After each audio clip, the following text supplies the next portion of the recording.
মায়ের পেট থেকে তোমাকে আমি বের করার আগে এক কথায় বানাই নাই, এক শব্দে বানাই নাই। কুন, আমি কিন্তু সেই আল্লাহ যে কুন বললে হয়ে যায়।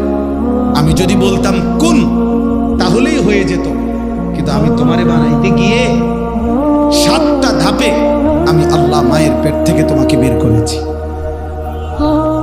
ধাপে ধীরে ধীরে বড় বেশি যত্ন করে মায়া করে আমার নিজ কুদরতি হাতে অন্ধকারে মায়ের জড়ায়ুতে কাউকে না জানিয়ে আমি আল্লাহ একাই বড় বেশি আদর করে যত্ন করে নিজ হাতে তোমারে আমি সৃষ্টি করেছি।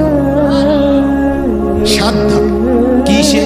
1 মাটি, 2 বীর্যের ফুটা, 3 জমাট রক্ত, 4 গোশতের টুকরা, 5 হাড্ডির একটা কঙ্কাল, 6 হাড্ডির কঙ্কাল উপরে নাক চোখ কান লাগাইয়া গোশত দিয়ে শরীর গঠন, 7 রূহ ফুকে দিয়ে মায়ের পেট থেকে বের করছি।